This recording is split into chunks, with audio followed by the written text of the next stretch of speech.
नमस्कार, मैं हूं आपके साथ शिखा चौहान और आप देख रहे हैं इस वक्त पीआरबी। क्या भारत पहलगाम हमले को ऐसे ही भुला देगा?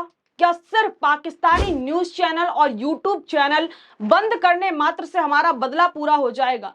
क्या सिर्फ पाकिस्तानी कलाकारों के सोशल मीडिया हैंडल भारत में बैन करने से पहलगाम में मरे पर्यटकों का बदला पूरा होगा, उनकी आत्मा को शांति मिल जाएगी? क्या सिर्फ यही सबक है पाकिस्तान के लिए? सरकार पाकिस्तान को लेकर पहलगाम में हुए हमले को लेकर आखिर इतनी ठंडी पड़ती क्यों नजर आ रही है? क्या मोदी नहीं करेंगे पाकिस्तान पर हमला? क्या भारत अब तक सिर्फ अमेरिका की इजाजत का वेट कर रहा है? ऐसे तमाम सवाल हम इसलिए पूछ रहे हैं क्योंकि कहीं ना कहीं ये सारे सवाल पूरे देश में, देश के नागरिकों के अंदर, देशवासियों के अंदर सैलाब बनकर उमड़ रहे हैं। जहां पहलगाम हमले के हुए इतने दिन बीत गए हैं, वहीं पूरा देश जहां टकटकी लगाए सिर्फ और सिर्फ पीएम के चेहरे की तरफ देख रहा है, सरकार की तरफ देख रहा है कि कब सरकार कोई कड़ा एक्शन जो है इस हमले के जवाब में दे, कड़ा एक्शन इस हमले के जवाब में सरकार के द्वारा लिया जाए। हालांकि रक्षा मंत्री राजनाथ सिंह के द्वारा जानकारी साझा की गई, बाकायदा ट्वीट करके बताया गया कि अमेरिकी रक्षा सचिव पैट हेग्सेथ ने आज रक्षा मंत्री श्री राजनाथ सिंह से बात की और जम्मू कश्मीर के पहलगाम में हुए नरसंहार आतंकवादी हमले में निर्दोष नागरिकों की दुखद क्षति पर अपनी गहरी संवेदनाएं व्यक्त की। सेक्रेटरी हेग्सेथ ने कहा कि अमेरिका भारत के साथ एकजुटता से खड़ा है और भारत के आत्मरक्षा के अधिकार का समर्थन करता है।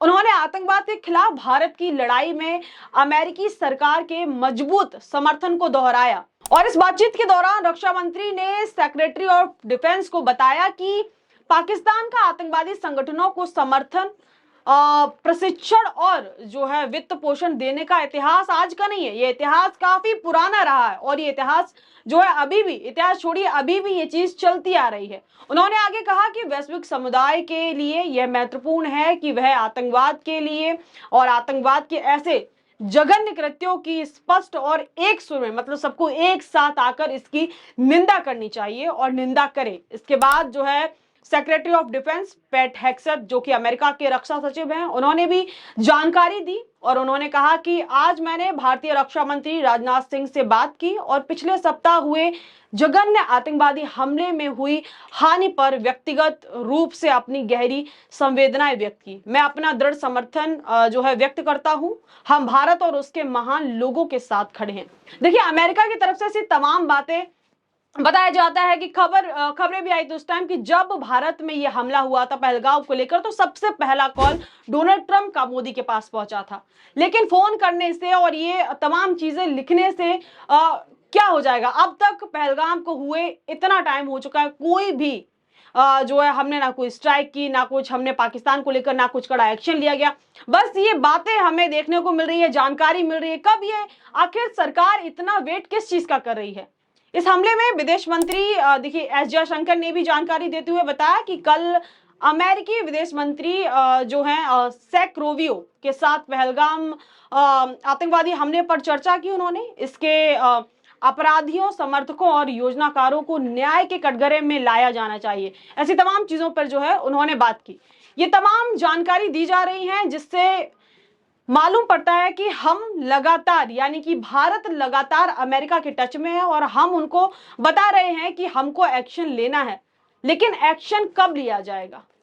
इस वक्त पूरा का पूरा विपक्ष, चाहे हम अखिलेश यादव की बात करें, चाहे हम leader of opposition Rahul Gandhi की बात करें, या हम जम्मू कश्मीर की बात करें, तो हम फारूक अब्दुल्ला की बात करें, असदुद्दीन ओवैसी की बात करें, तो सब, यानी कि हर कोई, सब के सब आतंकवाद के खिलाफ इस लड़ाई में एक साथ खड़े होने की बात कर रहे हैं। ओवैसी ने इस हमले को लेकर कई बातें ऐसी कही जिनको सुनना, वाकई में सुनना और समझना बहुत जरूरी है। बड़ी ही ठीक बातें उन्होंने इस हमले को लेकर बोली हैं और तमाम विपक्ष जो है सरकार के पक्ष में इस मुद्दे को लेकर खड़ा दिख रहा है, लेकिन सरकार शायद इस हमले को हाईलाइट नहीं करी है। अब सरकार इस हमले को लेकर कहीं ना कहीं ठंडी पड़ती दिख रही है, लेकिन सवाल अब भी वही है कि आज इतने दिन बीत जाने के बाद देश में हर काम हो रहा है, रोज बड़े बड़े फैसले लिए जा रहे हैं, कहीं जनगणना का फैसला लिया जा रहा है, तमाम फैसले लिए जा रहे हैं, लेकिन रोज ऐसे तमाम अपडेट आ रही है, लेकिन जिसका जनता को इंतजार है वो अपडेट हमें देखने को नहीं मिल रही है। रोज पीएम मोदी अलग अलग स्टेट, अलग अलग राज्यों का दौरा कर रहे हैं, लेकिन जिसका इंतजार पूरे देश को है उसके बारे में अब कोई भी चर्चा नहीं हो रही है। क्यों? क्या हम पहलगाम हमले को यूं ही जाने देंगे? नेशनल मीडिया में रोज युद्ध की खबरें देखने को मिल रही हैं। आज कुछ बड़ा हो सकता है, आज भारत पाकिस्तान पर हमला कर सकता है, आज भारत पाकिस्तान पर कार्रवाई कर सकता है, अब ये हो सकता है, अभी वो हो सकता है, ये वो फलाना ढिमकाना, तमाम चीजें देखने को मिल रही हैं। जो आप टीवी खोलते होंगे तमाम ऐसे जो है आपको सीन देखने को मिलता होगा, एंकर खड़े होंगे, तमाम ट्रक, तमाम फौज, तमाम चीजें। लेकिन हमको एक्चुअल में देखने को क्या मिल रहा है? कहीं प्रधानमंत्री बिहार का दौरा कर रहे हैं, तो कहीं तिरुवनंतपुरम का, जहां देश इंतजार में है कि कब पीएम पाकिस्तान की नींदें हराम करेंगे, तो वही पीएम मोदी इंडी एयरलाइंस की नींदें हराम करने की बात कर रहे हैं। दरअसल हाल ही में पीएम मोदी ने तिरुवनंतपुरम का दौरा किया और उस दौरान एक प्रोग्राम में मंच पर मोदी जी ने केरला के मुख्यमंत्री और कांग्रेस के सांसद शशि थरूर के साथ मंच शेयर किया। उसी के चलते भाषण में मोदी जी क्या कह रहे हैं, एक बार आप भी सुनिए। हमारे मुख्यमंत्री जी से भी मैं कहना चाहूंगा, आप तो इंडी अलायंस के बहुत बड़े मजबूत पिलर है। यहां शशि थरूर भी बैठे हैं और आज का ये इवेंट कई लोगों की नींद हराम कर देगा। तो अभी भी आपने सुना पीएम मोदी को, मोदी जी ने सारी बातें की, लेकिन शायद वहां पर बैठी जनता पाकिस्तान को लेकर या पहलगाम को लेकर कुछ सुनना चाहती थी, लेकिन सुनने को क्या मिला? इंडी अलायंस की नींदें हराम हो गई होंगी। हालांकि हर जगह पीएम को कहते सुना गया कि हम आतंकियों को जड़ से उखाड़ फेंकेंगे। पार्टी के हर बड़े नेता की तरफ से जो है स्टेटमेंट आते दिख रहे हैं। पीएम की तरफ से यह भी कहा गया कि बची खुची जो आतंकियों की जमीन बची है उनको भी हम तबाह कर देंगे। चाहे अमित शाह हो या पार्टी का कोई भी बड़ा नेता हो, सबकी तरफ से एक ही स्टेटमेंट आ रहा है कि मुंहतोड़ जवाब दिया जाएगा। लेकिन सवाल अब भी यही है कि कब, मोदी जी कब? क्योंकि अभी तक गृह मंत्री की ओर से कोई भी बात नहीं कही गई है, ना ही सुरक्षा में चूक को लेकर, ना ही कोई प्रेस कॉन्फ्रेंस रखी गई है, ना ही मीडिया से बातचीत के दौरान कोई बात कही गई कि आखिर इतनी बड़ी चूक सुरक्षा में कैसे हुई। जहां इतने सारे पर्यटक एक साथ मौजूद थे, वहां पर सेना की कोई टुकड़ी आखिर क्यों नहीं थी? गृह मंत्री को जवाब देना चाहिए, लेकिन अब तक ऐसा कुछ भी देखने को नहीं मिल रहा है। बल्कि सवाल उठ रहे हैं कि क्या भारत पर किसी का दबाव है? क्या भारत अमेरिका के दबाव में आकर कोई भी फैसला नहीं ले रहा है? क्योंकि अमेरिका की तरफ से जैसे बयान एक के बाद एक आ रहे हैं, उनसे ऐसा ही मालूम होता है कि अमेरिका लगातार भारत पर दबाव डालने की कोशिश कर रहा है, भारत पर दबाव बनाने की कोशिश कर रहा है। ऐसा हम इसलिए कह रहे हैं क्योंकि हाल ही में देखिए अमेरिका के वाइस प्रेसिडेंट यानी कि उपराष्ट्रपति, जी हाँ, जेडी वांस की तरफ से एक बयान आया जिसमें वो कह रहे हैं कि हम भारत के साथ हैं, लेकिन हम भारत के साथ है, लेकिन यहां पर लेकिन शब्द जुड़ गया। और जहां पर लेकिन शब्द जुड़ जाता है, आपको पता है कि पूरे के पूरे स्टेटमेंट को घुमाने का काम ये लेकिन शब्द करता है। तो यहां पे उन्होंने लेकिन को मेंशन करते हुए कहा कि हम चाहते हैं कि भारत जो है इस कॉन्फ्लिक्ट में ना जाए कि जिससे वहां के इलाके का ज्यादा नुकसान हो, वहां के इलाके में दिक्कत पैदा हो, यानी कि वहां के इलाके में तनाव की स्थिति ना बने। अब देखिए जरा ये कह कौन रहा है, ये देखिए आप, ये अमेरिका कह रहा है। ये वही अमेरिका है जिसके खुद के ऊपर जब हमला हो तो कुछ नहीं देखता कि कहां कितना नुकसान हो रहा है, किस इलाके में कितना तनाव बढ़ रहा है, किस ये जो बात है वो किस कॉन्फ्लिक्ट में जा रही है, और कहां कहां तो छोड़िए किन किन देशों में तनाव बढ़ रहा है, ये भी नहीं देखता।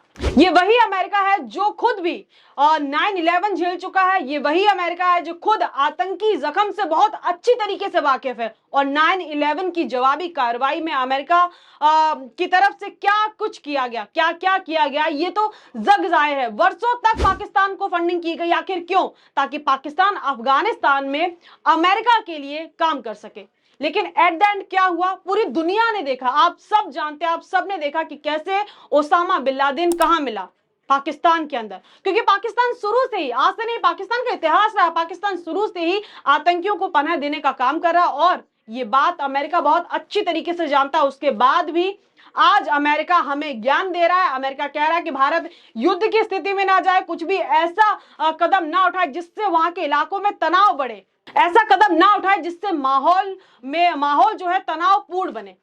मुझे इतना बताइए कि कौन सा युद्ध शांति से होता है? यह कौन सी जवाबी कार्रवाई शांति से होती है? क्या अमेरिका ने 9/11 के बदले से तनावपूर्ण से ये सारे रूल अमेरिका ने अपनाए थे? क्या अमेरिका ने शांति से सारा कुछ कर दिया था और अपना काम करके निकल लिया था? पाकिस्तान की दशकों तक फाइनेंशियल मदद क्यों की गई थी? ताकि ओसामा बिन लादेन को अमेरिका पकड़ सके। लेकिन जब हमारी बात आई तो ये ज्ञान दे रहे हैं। इसमें ध्यान देने वाली बात ये भी एक पॉइंट है जिसको मैं आपको याद दिलाना चाहूंगी कि जिस समय भारत में हमला हुआ तो अमेरिकी वाइस प्रेसिडेंट अपनी फैमिली के साथ भारत की यात्रा पर आए थे और वो अमेरिका जाने के बाद अब ऐसे बयान दे रहे हैं जो कि खुद उस समय यहां पर मौजूद थे भारत के अंदर जब ये भारत को ये हमला हुआ, भारत के ऊपर ये हमला हुआ, भारत को ये आतंकवाद हमला भारत ने झेला, तब वो भारत के अंदर ही थे, भारत में ही थे। और अब अमेरिका जाके चीजों को खराब ना करने जैसी बात कर रहे हैं, तनावपूर्ण स्थिति पैदा करने की बात, तनावपूर्ण जो स्थिति है वो पैदा ना हो ऐसी बात कर रहे हैं, शांति बनाए रखने की तमाम जो है ज्ञान दिया जा रहा है, भारत युद्ध की तरफ ना जाए ऐसी बातें कर रहे हैं। लेकिन इस पूरे मुद्दे पर आखिर फैसला तो भारत को ही लेना है और जल्द ही लेना होगा, क्योंकि लोग हमारे गए हैं, अमेरिका के नहीं। हमने अपने लोगों को खोया है, अमेरिका नहीं। हमला हम पर हुआ है, अमेरिका पर नहीं। तो जल्द से जल्द सरकार को इस पूरे मामले पर एक्शन लेना चाहिए, क्योंकि सबकी निगाहें, चाहे आप भले ही कितने बड़े बड़े एक्शन ले लीजिए, कितने बड़े बड़े फैसले ले लीजिए, जनगणना को ले लीजिए, तमाम चीजें ले लीजिए, लेकिन पहलगाम को हम यूं ही नहीं जाने दे सकते हैं, पहलगाम को ऐसे भुलाया नहीं जा सकता। तो सभी की निगाहें सिर्फ और सिर्फ सरकार कब पाकिस्तान को मुंह तोड़ जवाब देगी, कब पाकिस्तान पर कार्रवाई करेगी, कब जो मोदी जी ने इतनी बड़ी बड़ी बातें कही थी, अमित शाह के द्वारा इतनी बड़ी बड़ी बातें कही गई थी, आखिर कब वो बातें जो कही गई हैं वो हमको देखते मिलेगी, वो हमको देखने को मिलेगी। तो इस खबर में इतना ही। ऐसी तमाम खबरों के लिए जुड़े हमारे साथ और देखते रहिए PRB। लेकिन आपकी क्या राय है इस पूरे मुद्दे पे, इस पूरी खबर को लेकर कमेंट सेक्शन में अपनी प्रतिक्रिया देना हमें बिल्कुल भी ना भूले। तब तक के लिए मुझे इजाजत, बहुत बहुत धन्यवाद।